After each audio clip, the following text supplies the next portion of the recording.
தேவனுடைய பரிசுத்த நாமத்திற்கு மகிமை உண்டாவதாக. இந்த காலை வேளையிலே உங்கள் அனைவரையும் ஆண்டவராக இயேசு கிறிஸ்துவின் இன்ப நாமத்தில் உங்களை அன்போடு வாழ்த்தி வரவேற்கிறேன். விண்துளிகள் வாயிலாக இந்த நாளில் சந்திப்பதிலே மிகுந்த மகிழ்ச்சி அடைகிறேன். நீதிமொழிகள் 15ஆம் அதிகாரம் 3 வாசிக்கிறோம். கர்த்தரின் கண்கள் எவ்விடத்திலிருந்து நல்லோரையும் தீயோரையும் நோக்கி பார்க்கிறது என்று சொல்லி சாலமோன் ஞானி அங்கே நீதிமொழியிலே எழுதி வைக்கிறார். இந்த நாளின் செய்தியானது காண்கின்ற கர்த்தர். சீனாவிலே ஒரு பிரசித்தி பெற்ற ஒரு சக்கரவர்த்தியாக இருந்து மிகவும் பெயர் புகழ்பெற்ற ஒருவர் ஸ்ரீ ஷிவாங்டி என்பவர் இருந்தார். அவருக்கு ஒரு பிணைப்பெயர் உண்டு, 80,000 கண்கள் என்று கூறுவார்கள். ஏன் அப்படி அந்த பெயர் வந்தது என்று அதை படித்த போது அவர்கள் தேசத்தை சுற்றிலும் ஒரு பெரிய சுவர் ஒன்றை அவர்கள் ஏற்படுத்தினார். அந்த பெரிய சுவரை கட்டி அதில் 40,000 காவல் கோபுரங்களை ஏற்படுத்தினார். ஒரு பெரிய சுவரை கட்டி 40,000 காவல் கோபுரங்களை அதிலே கட்டினார்.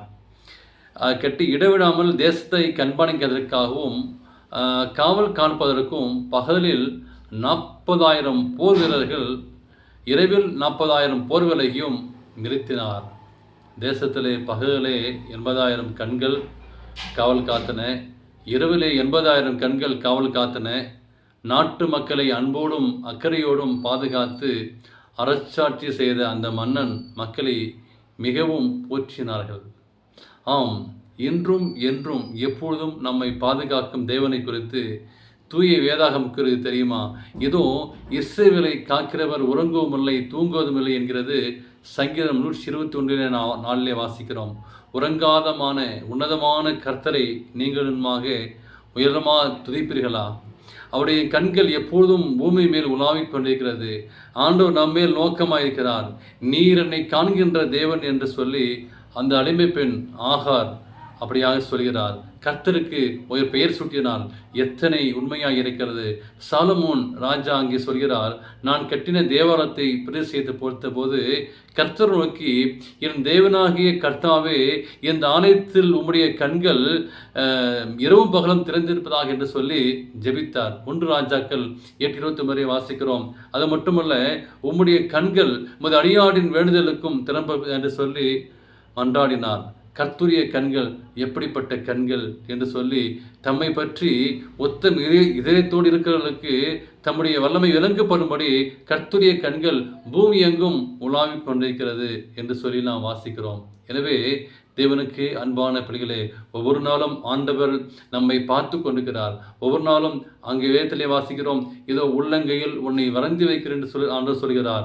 நமது கண்களை வைத்து ஆலோசனை சொல்லக்கூடிய தேவனாக இருக்கிறார். நீ நடக்க வேண்டிய வழியை உனக்கு காட்டக்கூடிய தேவனாக இருக்கிறார். நம்மேல் ஆண்டவர் நமக்கு ஒரு பாதுகாப்பை வைத்துள்ளார். அந்த தேவன் இந்த உலகத்திலே வாழும்போது ஆண்டுடைய பரிசுத்தமான ஒரு பார்வையிலே வாழ வேண்டும். ஆண்டவரிலிருந்து அந்த பரிசுத்தை நீங்க நானும் பெற்றுக்கொள்ள வேண்டும். பாவத்திலிருந்து விடுதலை அடைய வேண்டும். பாவத்திலிருந்து விழுந்த நம்மை ஆண்ட சமூகத்திலே ஒப்பு கொடுப்பாமா? ஏனென்றால் தேவன் நம்மை காண்கின்ற தேவனாக இருக்கிறார். ஒவ்வொரு நாளும் நம்முடைய அந்தரங்க வாழ்க்கையை எந்த சூழ்நிலை மத்தியிலும், எப்படியேப்பட்ட சூழ்நிலை மத்தியிலும் தேவன் ஒவ்வொரு நாளும் நம்மளை பார்த்து காண்டு கொண்டிருக்கிறார். தேவன் தாமே உங்களை ஆசீர்வதிப்பதாக. இந்த காலை வேளையிலே நீங்கள் ஒப்புக் கொடுங்கள். தேவன் உங்களை ஆசீர்வதிப்பாராக. ஆமென்.